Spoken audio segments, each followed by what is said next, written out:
ರಾಜ್ಯ ಸರ್ಕಾರ ಬೆಂಗಳೂರು ಮಹಾನಗರ ಪಾಲಿಕೆ ಚುನಾವಣೆಯನ್ನು ಪದೇ ಪದೇ ಮುಂದೂಡುವಂಥ ಅಫಿಡವಿಟ್ಗಳನ್ನು ಕೋರ್ಟ್ಗಳಲ್ಲಿ ಹಾಕ್ತಾ ಇದ್ದಾರೆ.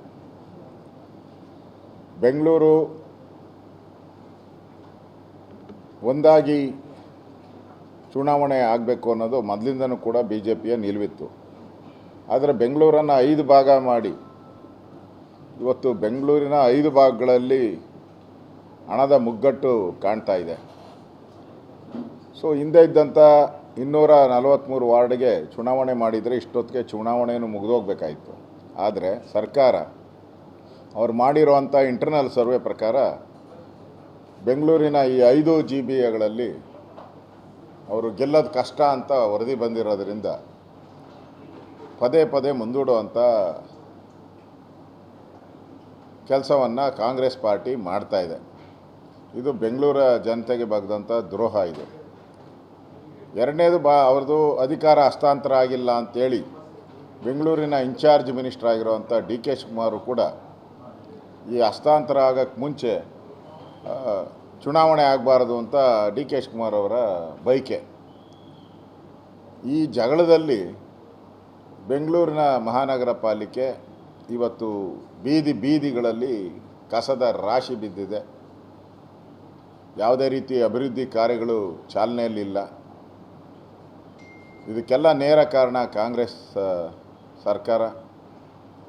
ನಾನು ಆಗ್ರಹ ಮಾಡ್ತೀನಿ, ಈಗಾಗಲೇ ಕೋರ್ಟು ಡೇಟ್ ಕೊಟ್ಟಿದ್ದಾರೆ, ಫೈನಲ್ ಡೇಟ್. ಅದರೊಳಗಡೆ ಆದರೂ ಚುನಾವಣೆಯನ್ನು ನಡೆಸಿ. BJP ಈ ಚುನಾವಣೆಗೆ ತಯಾರಾಗಿದೆ. ನಾವು ಚುನಾವಣೆಯ ಪರವಾಗಿದ್ದೀರಿ, ಕೂಡಲೇ ಚುನಾವಣೆಗೆ ತಯಾರಿಯನ್ನು ಮಾಡಿ ಅನ್ನೋ ಕಾಂಗ್ರೆಸ್ ಸರ್ಕಾರಕ್ಕೆ ಎಚ್ಚರಿಕೆಯನ್ನು ಕೊಡ್ತಾ ಇದೆ.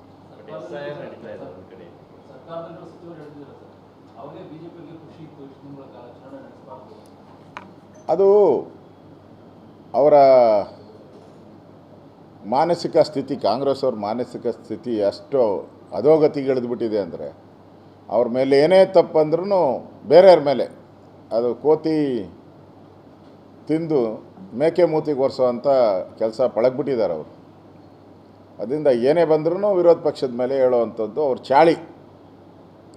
ನಾವು ಕಳೆದ ಬಾರಿನೇ ಲೆಟ್ರ್ ಕೊಟ್ಟಿದ್ದೀರಲ್ಲ, ಅಫಿಷಿಯಲ್ ಲೆಟ್ರ್ ಕೊಟ್ಟಿದ್ದೀರಿ. ನಾವು ಚುನಾವಣಾ ಆಯೋಗಕ್ಕೆ ಅಫಿಷಿಯಲ್ ಲೆಟ್ರ್ ಕೊಟ್ಟಿದ್ದೀರಿ ಚುನಾವಣೆ ನಡೆಸಿ ಅಂತ. ಅದರಿಂದ ಅವ್ರ ಸರ್ವೆ ಕಾಂಗ್ರೆಸ್ಸಲ್ಲಿ ಗೆಲ್ತೈತೆ ಅಂತ ಅವ್ರು ಯಾಕೆ ಮಾಡ್ತಾ ಇರಲ್ಲ ಚುನಾವಣೆನ? ನಾನು ಕಾಂಗ್ರೆಸ್ ಪಾರ್ಟಿಗೆ ಕೇಳ್ತೀನಿ, ಗೆಲ್ಲುತ್ತೆ ಅಂದಂಗಿದ್ರೆ ನೀವು ಯಾಕೆ ಚುನಾವಣೆಯನ್ನು ಮಾಡ್ತಾ ಇಲ್ಲ? ನೀವು ಸೋಲುತ್ತೆ ಅನ್ನೋ ಭಯದಿಂದ ನೀವು ಚುನಾವಣೆಯನ್ನು ಮುಂದೂಡ್ತಾ ಇದ್ದೀರಾ. ಅದನ್ನು ವಿರೋಧ ಪಕ್ಷದ ಮೇಲೆ ಯಥಾ ಪ್ರಕಾರ ನಿಂದು ಹಳೆ ಚಾಳಿ ಯಥಾ ಪ್ರಕಾರ ವಿರೋಧ ಪಕ್ಷದ ಮೇಲೆ ಹೇಳೋವಂಥದ್ದು ನಿಮ್ಮ ಚಾಳಿ ನೀವು ಮಾಡ್ತಾ ಇದ್ದೀರಿ.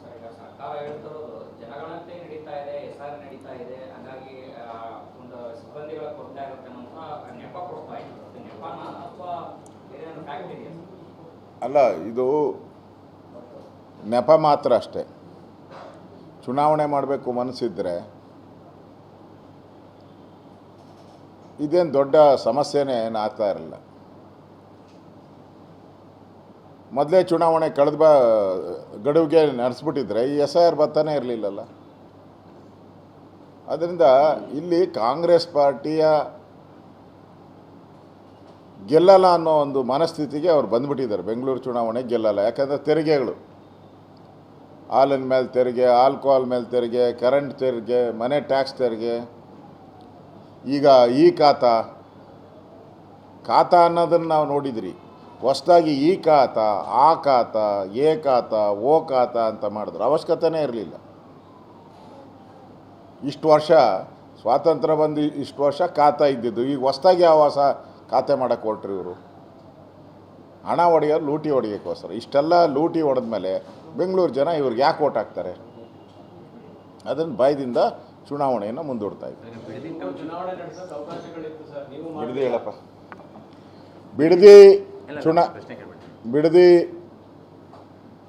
ಅಕ್ವಿಜೇಷನ್ ಮಾಡ್ತೀನಿ ಅಂತ ಹೊರಟಿರೋ ಅಂಥದ್ದು ರೈತರಿಗೆ ಬಗ್ದಂಥ ದ್ರೋಹ. ಇದು ನೀವು ಅಕ್ವಿಜೇಷನ್ ಮಾಡಿದ್ರೆ ರೈತರ ಸಮಾಧಿ ಮೇಲೆ ನೀವು ಅಕ್ವಿಜೇಷನ್ ಮಾಡ್ತಾ ಇದ್ದೀರಾ. ಈ ಸರ್ಕಾರ ಬಿಡದಿ ಬೆಲೆ ಬಾಳುವಂಥ ಜಮೀನಲ್ಲಿರೋ ಅಂಥದ್ದು ಅಂದರೆ ಅಲ್ಲಿ ತೆಂಗು, ಮಾವು, ರೇಷ್ಮೆ, ಹಾಲು ಇದೆಲ್ಲವನ್ನು ಸಮೃದ್ಧಿಯಾಗಿ ಕೊಡುವಂಥ ಜಿಲ್ಲೆ ಅದು. ಈಗ ನೀವು ಜಮೀನನ್ನು ಅಕ್ವೈರ್ ಮಾಡಿ ರೈತರನ್ನು ಬೀದಿಗೆ ತರ್ತಾ ಇದ್ದೀರ. ಇವತ್ತು ಸಭೆ ಮಾಡಿದ್ದೀರ, ಯಾರೋ ನಿಮ್ಗೆ ಬೇಕಾದವ್ರು 4 ಜನನ ಬಟ್ಟೆ ಹಾಕ್ಬಿಟ್ಟು ಕರ್ಕೊಂಬಂದಿದ್ದೀರ. ಆದರೆ ನಿಜವಾದ ರೈತರು, ನಾನು 2 ಬಾರಿ ಅವ್ರಿಗೆ ಹೋಗಿ ಬೆಂಬಲ ಮಾಡಿದ್ದೀನಿ. ಆ ಧರಣಿಯಲ್ಲಿ ನಾನು ಕೂಡ ಭಾಗವಹಿಸ್ತಿದ್ದೀನಿ. ಅಲ್ಲಿರುವಂಥ ರೈತರು ಈ ಜಮೀನನ್ನು ಕೊಡಲ್ಲ ಅನ್ನೋ ಮಾತನ್ನು ಹೇಳಿದ್ದಾರೆ ಬಲವಂತವಾಗಿ. ಈಗಾಗಲೇ ಬೆಂಗಳೂರಲ್ಲಿ ಖಾಲಿ ಇರೋ ಸೈಟ್ಗಳೇ ಲಕ್ಷಾಂತರ ಸೈಟ್ಗಳು ಖಾಲಿ ಬಿದ್ದಿದೆ. ಇನ್ನು ಕೆಂಪೇಗೌಡ ಲೇಔಟಲ್ಲೂ ಖಾಲಿ ಇದೆ, ಶಿವರಾಮ ಕಾರಂತ ಲೇಔಟಲ್ಲೂ ಖಾಲಿ ಹೊಡಿತಾ ಇದೆ. ಸುಮಾರು 6-7 ಲಕ್ಷ ಫ್ಲ್ಯಾಟ್ಗಳು ಖಾಲಿ ಇದೆ. ಯಾವ ಪುರುಷಾರ್ಥಕ್ಕೋಸ್ಕರ ಯಾರು ಕೇಳಿದ್ರು ಅಂತ ಲೇಔಟ್ ಮಾಡ್ತಾಯಿದ್ದೀರಾ? ಬಿಡದಿ ಜನ ಬಂದ್ಬಿಟ್ಟು ಲೇಔಟ್ ಮಾಡಿ ನಮ್ಗೆ ಸೈಟ್ ಕೊಡಿ ಅಂತ ಏನಾನ ಕೇಳಿದ್ರಾ? ಬೆಂಗಳೂರಿನ ಯಾರಾದರೂ ನಿಮಗೆ ಅರ್ಜಿ ಕೊಟ್ಟಿದ್ರಾ ಬಿಡದಿಯಲ್ಲಿ ನಮ್ಗೆ ಸೈಟ್ ಕೊಡಿ ಅಂತ? ಯಾರಾದರೂ ಅರ್ಜಿ? ಏನೂ ಇಲ್ಲ. ಅಲ್ಲಿ 3,000 ಎಕರೆ ಗೌರ್ಮೆಂಟ್ ಲ್ಯಾಂಡ್ ಇದೆ. ಅದು ಓಸಿಯಾಗಿ ಸಿಗುತ್ತೆ. ಆ ದುಡ್ಡನ್ನು ಹೊಡಿಬೇಕು. ಹೆಂಗೋ ಸರ್ಕಾರ ಪಾಪರ ಹೊಟ್ಟಿದೆ, ಹಣ ಬೇಕು ಅವ್ರಿಗೆ. ಇದರಲ್ಲಿ ಟೆಂಡರ್ ಕರೆದ್ರೆ ಒಂದು 23,000 ಕೋಟಿ ಟೆಂಡರ್ ಕರಿಬೇಕಾಗುತ್ತೆ. ಅಷ್ಟಕ್ಕೆ 60% ಕಮಿಷನ್ ಬರ್ತೈತೆ. ಕಮಿಷನ್ ಆಸೆಗೋಸ್ಕರ ಕರೀತಾ ಇರೋವಂಥ ಅಕ್ವಿಜೇಷನ್ ಇದು. ಕಮಿಷನ್ ಆಸೆಗೆ 60% ಕಮಿಷನ್ ನುಂಗಕ್ಕೋಸ್ಕರ ಕರೀತಾ ಇರೋವಂಥ ಅಕ್ವಿಜೇಷನ್ ಇದು. ಇದು ರೈತರ ಸಮಾಧಿ ಮೇಲೆ ಮಾಡ್ತಾ ಇರೋವಂಥ ಅಕ್ವಿಜೇಷನ್. ಜೆಡಿಎಸ್ನವರು ವಿರೋಧ ಮಾಡ್ತಾ ಇದ್ದಾರೆ ಸರ್. ಜೆಡಿಎಸ್ನವರು ನಿಮ್ಮ ಬೆಂಬಲ ಯಾವ ರೀತಿ? ನಾನೇ ಫಸ್ಟ್ ಹೋಗಿದ್ದು ಬೆಂಬಲಕ್ಕೆ. ನಾನೇ BJPನೇ ಫಸ್ಟಲ್ಲಿ ಹೋಗಿದ್ದು. ಅದಾದಮೇಲೆ 2ನೇ ಬಾರಿನೂ ನಾನು ಬೆಂಬಲ ಕೊಟ್ಟಿದ್ದೀರಿ. ನಾವು ಅಲ್ಲಿರೋ ಬಿಡದಿ ರೈತರ ಪರವಾಗಿ ಇದ್ದೀರಿ. ನಾವು ಸರ್, ನಿನ್ನೆ ತುಮಕೂರಿನಲ್ಲಿ ಸದನ ಸಮಾವೇಶದಲ್ಲಿ ಬೆಂಗಳೂರು ಉತ್ತರ ಜಿಲ್ಲೆ ಮಾಡಬೇಕು ತುಮಕೂರು ಅನ್ನೋದು ಗೃಹ ಸಚಿವರು ಬಹಿರಂಗವಾದಂಥ ಬೇಡಿಕೆ ನೀಡಿದ್ದಾರೆ. ಬೆಂಗಳೂರು ದಕ್ಷಿಣ ಬಳಕೆಗೆ ಬೆಂಗಳೂರು ಉತ್ತರ. ಈಗಾಗಲೇ ಕನಕಪುರ ಆಯಿತು. ಈ ಕಾಂಪಿಟೇಷನ್ ಬಂದ್ಬಿಟ್ಟಿದೆ. ಎಲ್ಲ ಮಂತ್ರಿಗಳಿಗೂ ಬೆಂಗಳೂರಿನ ಹೆಸರನ್ನು ಸೇರಿಸ್ಕೋಬೇಕು ಅನ್ನೋದು ಕಾಂಪಿಟೇಷನ್.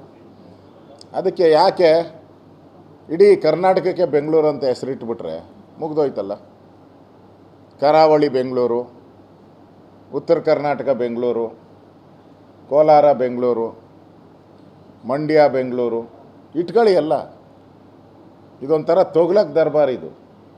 ಅಲ್ಲಿ ಡೆವಲಪ್ಮೆಂಟ್ ಮಾಡೋಕ್ಕೆ ಯೋಗ್ಯತೆ ಇಲ್ಲ. ಡೆವಲಪ್ಮೆಂಟ್ ಮಾಡಿ ಹೆಸರು ತಗೊಳಕ್ಕಾಗ್ತಾ ಇಲ್ಲ. ಬರೀ ಹೆಸರು ತಗೊಂಡು ಬೆಂಗಳೂರು ಹೆಸರು ತಗೊಂಡ್ರೆ ಏನು ಬರ್ತದೆ ನಿಮಗಲ್ಲಿ? ಏನಾದರೂ ನೀವು ಹಣ ಕೊಟ್ಟು ಅಲ್ಲಿ ಡೆವಲಪ್ ಮಾಡಿದ್ರೆ ಜನ ನಿಮ್ಮನ್ನು ಮೆಚ್ತಾರೆ. ನೀವು ಹಣನೂ ಕೊಡಲ್ಲ, ಡೆವಲಪ್ಮೆಂಟು ಮಾಡಲ್ಲ, ಹೆಸರುಗಳು ಮಾತ್ರ ತಗೊಂಡೋಗ್ತಾ ಇದ್ದೀರಿ.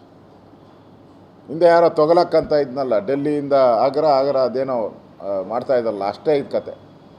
ನಮ್ಮ ಸರ್ಕಾರ ಬಂದ ಮೇಲೆ ಇದನ್ನು 100% ಇವಾಗ ಏನು ಮಾಡೋರು ಒರಿಜಿನಲ್ ಹೆಸರುಗಳು ಏನಿತ್ತು ಅದನ್ನೇ ಮಾಡ್ತೀರಿ ನಾವು. ಈಗೇನು ಮಾಡಿದ್ದಾರೆ ಇವೆಲ್ಲ ಅಕ್ರಮಗಳು, ಇವೆಲ್ಲ ಜನರ ಮನಸ್ಸನ್ನು ಡೈವರ್ಟ್ ಮಾಡೋಕ್ಕೆ. DK ಶಿವಕುಮಾರ್ ಅದರ ಎಕ್ಸ್ಪರ್ಟು. ಮೊದಲು ಬ್ರ್ಯಾಂಡ್ ಬೆಂಗಳೂರು ಅಂತೂ ಜನ ಉಗಿಯೋಕ್ಕೆ ಶುರುವಾದರು. ಟನಲ್ ಬೆಂಗಳೂರು ಮಾಡಿದ್ರು, ಜನ ಬೈಯೋಕ್ಕೆ ಶುರು ಮಾಡಿದ್ರು.